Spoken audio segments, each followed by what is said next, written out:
Hey everybody, it's me Edward Jones, back with a new video. Some Second Amendment predictions for the year. First off, I want to say thank you to everybody who stuck with the channel as long as you have. It's a small channel, I know, but I appreciate everybody's input.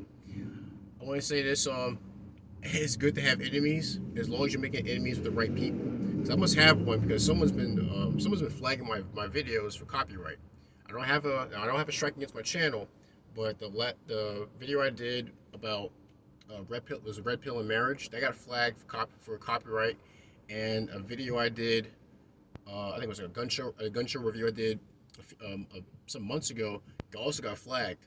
So I must be doing something. I must be doing something good. I got someone who's actively flagging my little old channel. Someone's flagging my videos.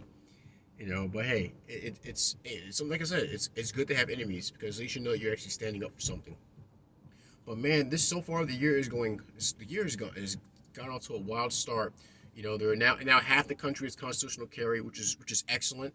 But we got to pump those numbers up. Those are rookie numbers.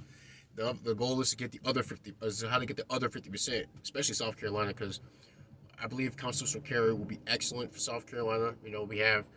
Um, we have PSA, and I think it'd be cool if PSA actually put out did a open kind of like an open carry dagger, maybe a dagger with a longer barrel, something that actually look nice if you're carrying it openly. And then, but just something like that.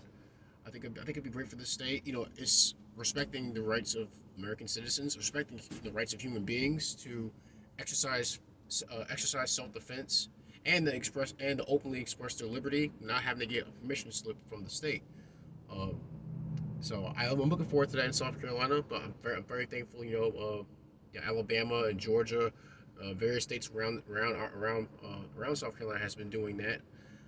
And I know there's been some hits. Oregon and Washington, man, I'm sorry, I feel bad for you guys. I know they've been coming down. The city areas have been coming down hard on gun owners, um, with a lot of the laws and referendums that have come into play. But I know a lot of court cases have been getting fired up. I think it's good that Second Amendment groups and the public itself have been going on the offense. Instead of being on the defense all the time, now we're on the offense. We're pushing back. I would say we're advancing. And the Bruin decision was a huge win. But like it's still gonna take some time to get to where we want to be. But I'm happy to see that we're on the offense. It was crazy. Now, Illinois is always we've known Illinois as being a state that's not as bad as New Jersey, not as bad as New York, but they've really been creep up to take that spot, and they just passed an assault weapons ban. They got a magazine ban, like 10 round limit for rifles, 15 round limit for handguns. Well, what other nonsense?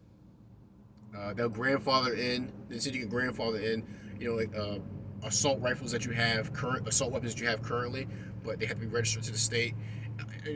First of all, I never liked the grandfathering thing because that's always been seen as a way to try to soften the ass rape. That's going on with these restrictions, and so I think I just watched a video from Jared over at Guns and Gadgets, and I also saw some Reddit posts about sheriffs. So far, Malala last his video was 67 counties out of 102 have openly said they're not going to enforce the restrictions, not going to enforce the registration. They're not going for it, and I think that's great. I think it's good that you have sheriffs who are fighting to protect the rights of the citizens. They're standing for the Constitution. I know a lot of people can be jaded. Well, they can say anything they want until the rubber meets the road. But I think it's good to make open statements. They're actually sending out letters, um, saying that they're not standing for this. They're not going for it. And so I think it's good news. A lot of self defense, interactions have been going on. There's one in Texas where I guess as of right now, an unnamed restaurant patron shot a robber who decided to rob the place with a toy gun. And then there's some, there's some, like, on Reddit, there's some beef going on about, is the guy a murderer? Because I didn't see this part of the video, but they said that I saw he shot the guy 4 times. They said he took the toy gun, shot him 4 more times in the back, and then shot him in the head. Uh, I don't feel bad for, I don't feel like that's in the wrong, because someone in that position where they're gonna use fake force to try to get people to comply, um, with their demands, and someone called their bluff. And what's interesting is the guy who was killed, the robber who was killed, had a long rap sheet. So clearly this guy was, and I hate to say it, but the guy was not, he didn't seem to be making the right moves to improve his life. And chances are, if he got a hold of a real gun, who's to say that he wouldn't use it to harm other people, to rob them for their property? And so he got capped. It was like said that the patron took the belongings that were stolen, gave them back to everybody, and then left. And now, and they don't think, I don't think they have I don't think the DA have been able to find the guy. They put him for a grand jury. I doubt he'll get indicted.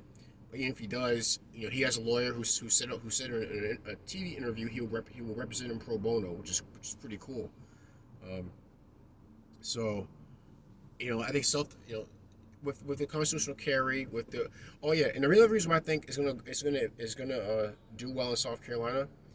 There was an article I read that said,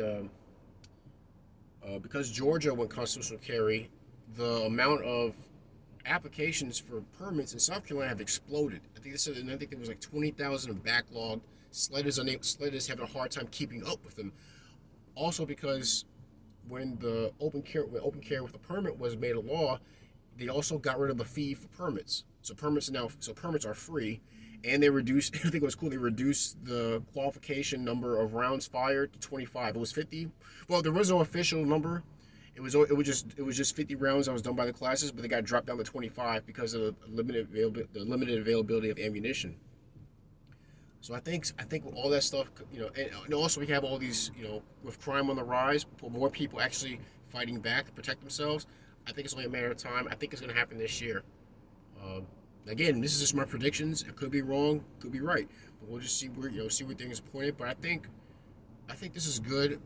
This is good for liberty. This is good for gun owners. This is good for future gun owners, because all the fights that's been going on, from GOA, FPC, SAF, even Polymer 80 is actually joining the fight against ATF, against the rules. I think against all their nonsense has been going on. So I'm excited to see what's gonna, I'm excited to see more successes. I think it'll be a lot more, more states that are gonna open things up more for gun owners, and which is good. Like I said, it's good for residents. It's good for all Americans in general, and it's good for future Americans, which is very important. But please share your thoughts. What do you guys think? Do you think there'll be even more wins? Are you jaded? Do you think all these wins are temporary? That it's all it's not going to amount to a hill of beans. Please share your thoughts. Leave a comment in the comment section. Like, share, subscribe. If you want to donate, if you want to help with the channel, look for the donate button on my YouTube homepage for Cash App and PayPal. Any webs complaints, send me a PM. I see to address them. But that's my video. Second Amendment predictions for 2023. I'm Edward Jones. You guys take care. Be safe. Stay strapped. And God bless.